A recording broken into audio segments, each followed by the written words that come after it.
So what I'm speaking of is those deep-seated patterns. And I mean, we're seeing it all the time. We see it in ourselves, if we're honest, this life, if we're honest. That there's patterns that have not been clarified. They've not been made conscious. You can see it in teachers, hitting the wall. They can write, they can speak, they can live to certain degrees, brilliant, free, and awake lives. But there's these unconscious stuff, and it has not been included. So they know that they're not the personal. They really know that shift has happened very genuinely. And there's a genuine desire to be of benefit and to serve. Genuine. But there's certain patterns that were denied or run over or pushed, or I don't know what they do with them.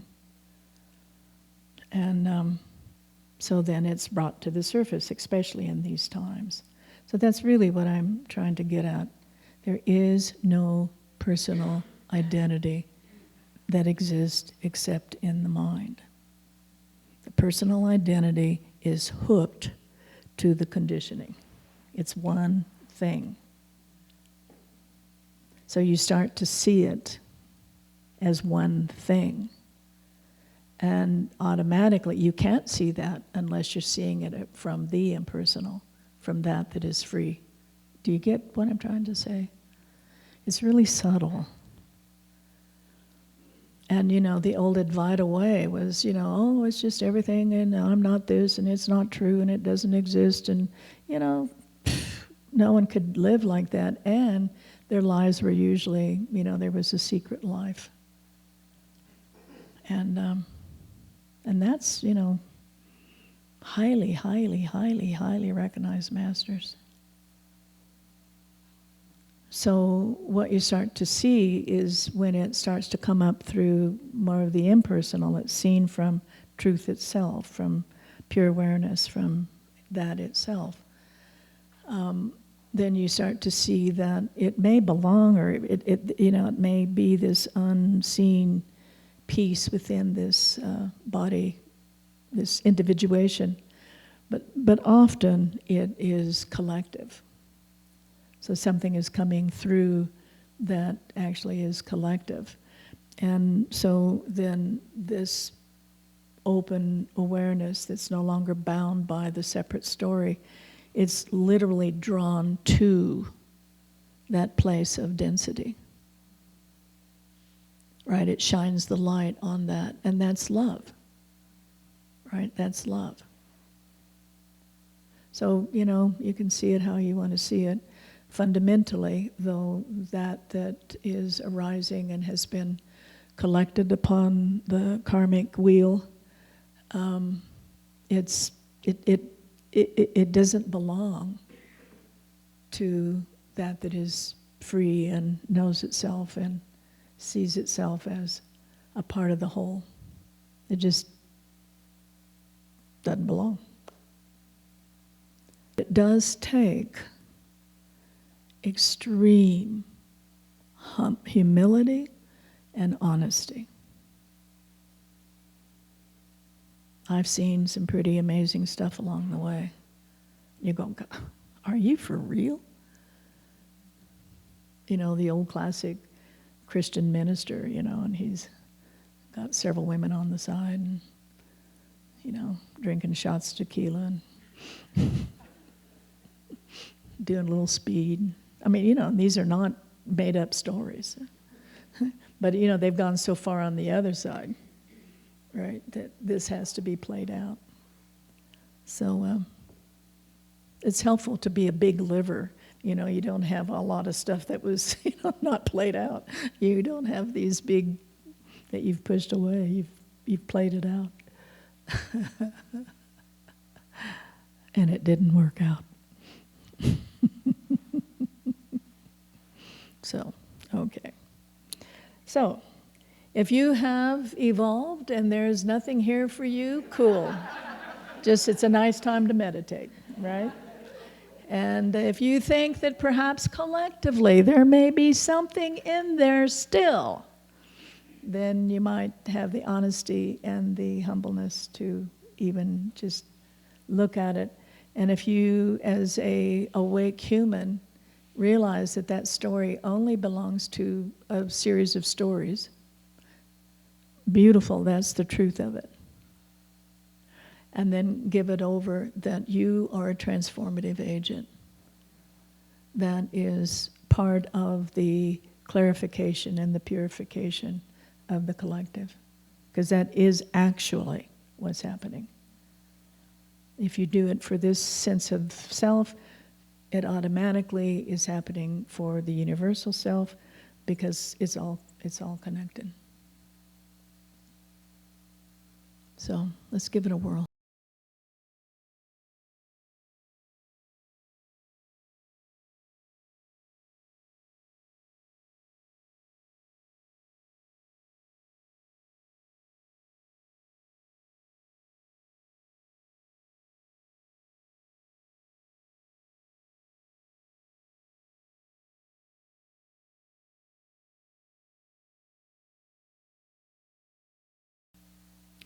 So once again, just that simple shift of attention.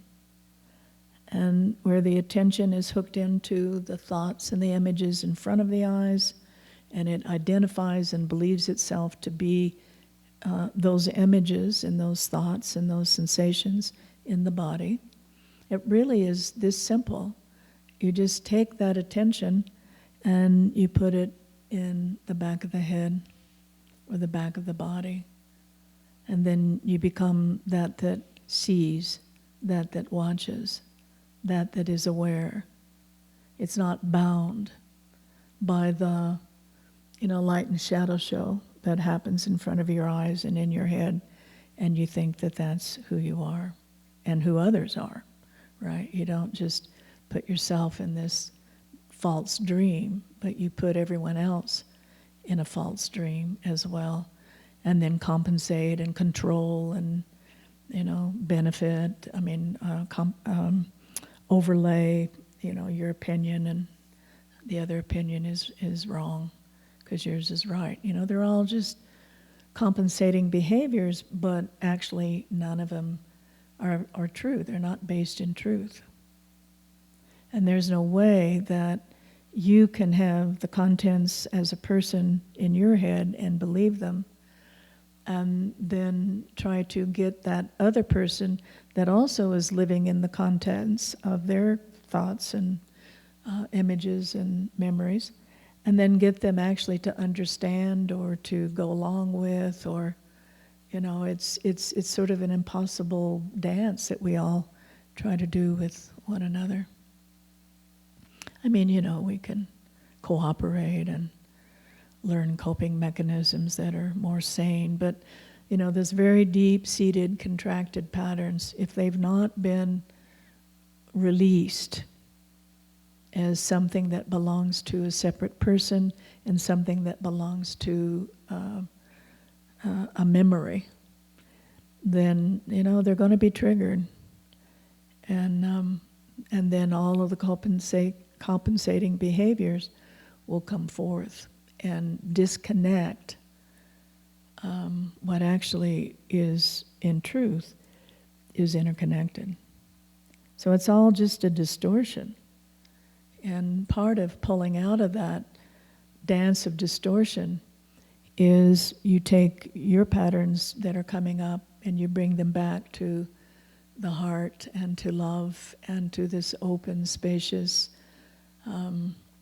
loving awareness, so it can be made conscious and permeated by itself and therefore dissolved. It's that simple. And if you've done your work, not only are you freed from those belief systems, but you're living and abiding in that they actually no longer exist. So for those, who have come so perfectly clear and free of it all, wonderful. Now your work is to do it for all beings. You enter the fray, but you don't enter it as a human that believes in their particular ideas and past and memories and dreams. It's only entered when you are of that is the root, the source, that arises from the source and expresses itself as the myriad of beings, of the myriad of forms. So this deep dive of exploration can become from an individual, and for a while it does. And then it's no longer from the individual. Then it becomes a transformative channel, consciously. You're doing it anyway for all beings, but now it's conscious. The me to the we, that shift. So this sense of the attention is not in front of the forehead or in the center of the head and liking or not liking or comparing or whatever it is that it's doing. Just pull the attention out. It may go on and chatter on for a while, but it's just wavelets that the energy hasn't been completely pulled out yet. And so bringing it to the back of the head and then entering into the central channel, which is the spinal column. And that's the first emanation of source that enters the human expression.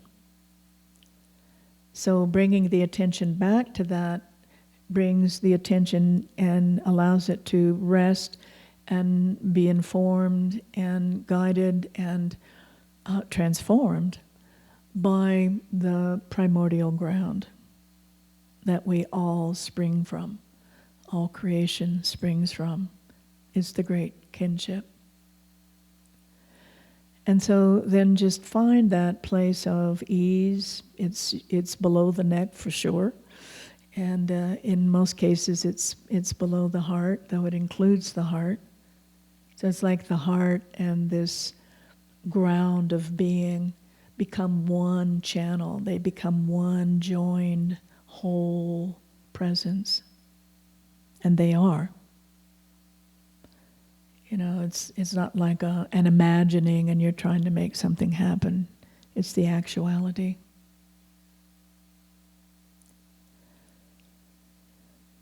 The heart is the fire that transmutes, and the ground is births all potentiality, and they are one and the same.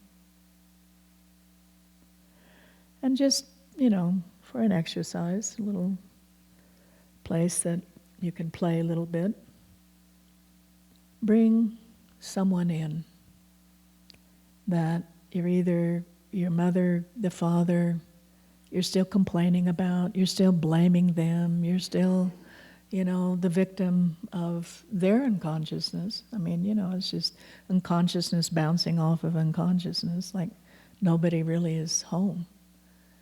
And then it's taken, in a personal way, and all sorts of dances come out of that error of separation. And just in a very open, spacious, and now, you're not only settled in this very deep, resting, content, and whole, and rooted being, but also automatically that kind of open quality, the cellular body is awake, it's lit, right? It's lit from within. It's really what Marcus painting is all about. It's lit in a cellular, awake way. And it's to the left and to the right and all around until you have this sort of spacious, loving, embracing attention. Yes, I'm awake, I'm here. I'm fully aware. And then, just bring somebody that you still really, if you honestly look at it, you're still judging, you're still pushing them away, you're still compensating, you still think you're right and they're wrong, or you're the victim, or whatever. It doesn't matter. They're all stories on top of stories. And they belong to an individual that is responding and believing these stories upon stories upon stories. But you're seeing it from that is free of these stories. That has never been touched. It's never been touched. It is so innately good and pure and divine and the source of power. It can create and let go of and imagine everything we see and experience and are has been from this power, clarity, wisdom, goodness, freedom. And just asking this very simple, again, it's not coming from the person. It has a personal resonance, but it's not really this awareness, this seeing, this recognition, this permeating. It's not coming from a personal self. It's coming from pure awareness, loving attention, willingly listening.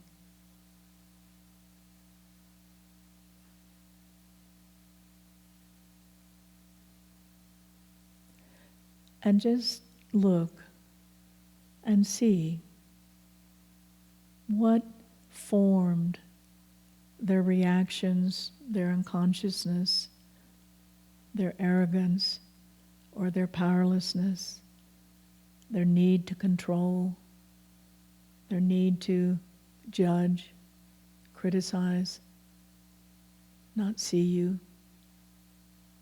Just ask, what is it that formed this picture, this conditioned image? And the compassion actually allows this entering and therefore touching and permeating, because you're not separate. The same root, the same substance created that individuation as it has created the uniqueness that you know yourself as in the individual.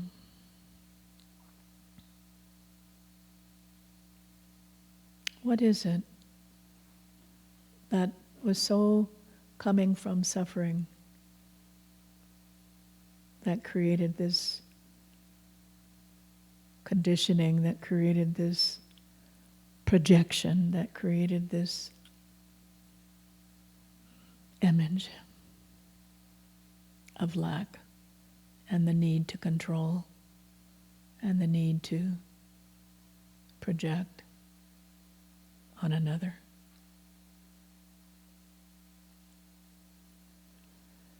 And maybe it's the mother, maybe it's the father. They're just holographic images. Maybe it was a lover, a husband, a wife, a close friend. It doesn't matter. It's just to see from that is free of the conditioning, looking into a conditioned story and connecting. I see you. I see what you were coming from. I see what you were attempting to keep yourself safe, to control others so you could feel okay. Perhaps even that cultural influence comes in. that there is an influence in this individuation of the culture that you were formed from.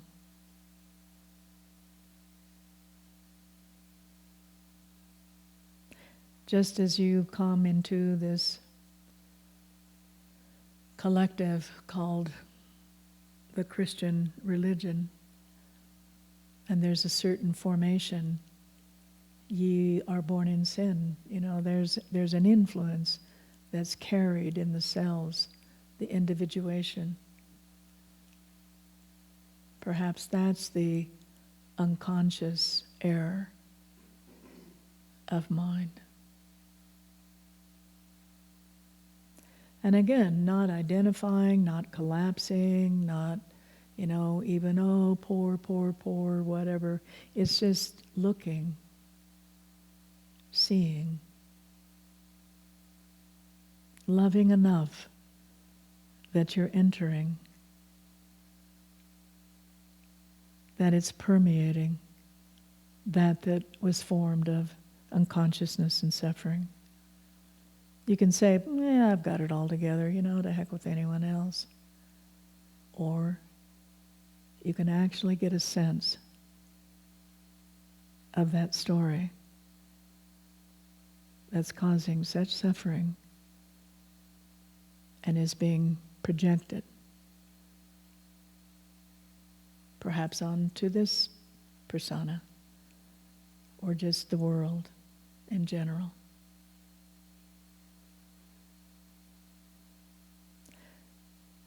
If we see it from this impersonal view, that's beautiful. That's the first and most important clarification. Yes, we are all free from that. This is true. It does not define us. It can never define us.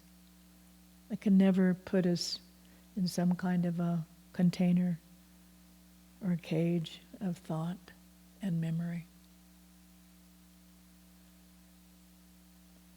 But what if from that freedom, from that clarity, from that unbound love, can you enter into an individuation that has not quite been revealed, open to? That's the compassion that enters into the hell realm. The Kuan Yin, she entered into hell 3 times. And each time, knowing who she was, knowing she was free from that, knowing she was made up of love, and surrendering or surrounding those that had not received that yet, transformed and freed them. 3 times she entered into hell and freed it and came out again untouched. It's the great mercy for this individuation that hasn't completely received that yet. And then when it has become free, it offers that to all beings. And then one becomes an awake, transformative channel that lives and offers mercy. Not, well, I've got it all together, I hope you do one of these days. That's partially home. It's not complete. So allow this great mercy to reign upon you and all beings, for it is all connected. There is nothing that's thrown out of the mother's arms. Nothing. And allow that mercy to come in to the divine, the crown, enter through the whole interior of the body, lighting up the body, freeing the body of all the distortion that it has unconsciously held, and then moving that out all around to all beings, the animal kingdom, the birds, the insects, the plants, the mountains, the seas. That transformative clarity, that transformative mercy, that transformative love and beauty cleans the waters that have been fouled. It cleans the air that has absorbed pollution. It cleans the bodies that have been impacted by the insanity.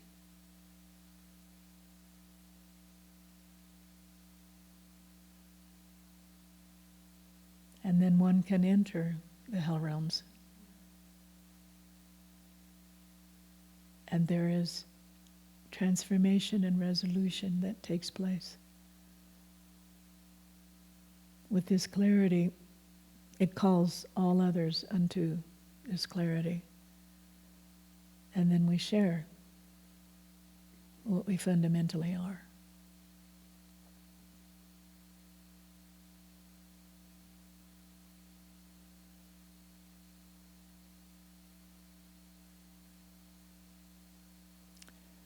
There are stories of great miracles. Let us participate in this with clarity and an open heart, a lovingness and a deep compassion, and the courage to enter into the realms of hell and not be touched and bring great benefit. Let this be our prayer in this life. Hallelujah, hallelujah, hallelujah, for even a glimpse of this truth and reality.